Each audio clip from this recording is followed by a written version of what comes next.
Shalom, shalom. This video is about the book of Acts, chapter 1, verses 9 to 14, about the disciples and other people with them, their prayers after Yeshua ascended. And I'll read the text and then I'll talk about it briefly. After Yeshua said all this, and that refers to that within days they will be immersed in the Ruach HaKodesh. While they were watching, he was taken up into heaven, and a cloud received him out of their sight. It's just like Adonai is hidden from us, he hides himself in dark cloud. It fits exactly with the description of God in the Tanakh and the Old Testament. Okay, so while they were staring into heaven as he went up, suddenly two men stood with them in white clothing. They said, "Men of Galilee, why do you keep standing here staring into heaven?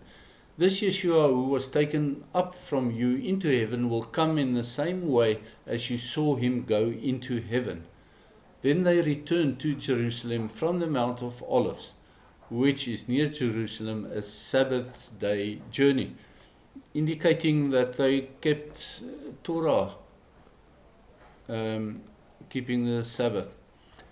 When they had entered, they went up to the upper room where they were staying. Peter and John and Jacob and Andrew, Philip and Thomas, Bartholomew and Matthew, Jacob son of Alphaeus and Simon the Zealot and Judah son of Jacob. So 11 of them in total. All these with one mind were continuing together in prayer, along with the woman and Miriam, Yeshua's mother, and his brothers. So after all these people continued together in prayer after Yeshua's ascent, they gathered together in the upper room, presumably the same room where the disciples shared the Last Supper with Yeshua. They did not have a detailed plan for the future. They did not know what to expect or when, but they had faith. They endured in unifying prayer for 9 days until the Spirit was poured out as Yeshua promised. The Spirit was poured out on the 10th day. That is on Shavuot, the Feast of Weeks, if you count in the Jewish biblical manner. Or alternatively, you refer to the day as Pentecost, the 50th day after Pesach or the Passover Sabbath, if you count days in the Greek manner.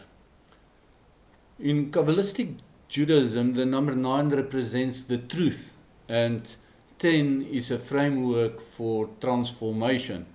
The meaningfulness of these numbers are very apparent here. These inner circle followers of Yeshua prayed in unity and in truth for 9 days until the Holy Spirit transformed them into apostles or sent out people on the 10th day. The inner circle's example must find application in our prayer life as well, in that within our circles we must unify in seeking the truth and in prayer. Circle, incidentally, is the word from which the word church developed. But Kirki, you write it as Circe, but the pronunciation is Kirki, is also the name of a pagan goddess of potions and herbs. And you know that I think in the Gaelic languages, church is called kerk, and also German, Dutch, and in my own mother tongue, Afrikaans, kerk. So Kirki was the daughter of the sun god Helios and the Oceanid Perse in Greek mythology. And so we see here very often biblical truth and satanic untruth lies close together, because the enemy sowed his tare seed amongst the wheat. We have a responsibility to seek the truth, to discern. Remember that old lies taken up in doctrine never becomes the truth. It merely remains old lies. When we seek the Spirit of truth, he will find us. The Good Shepherd will find us and bring us home. And with that, I bid you shalom, shalom.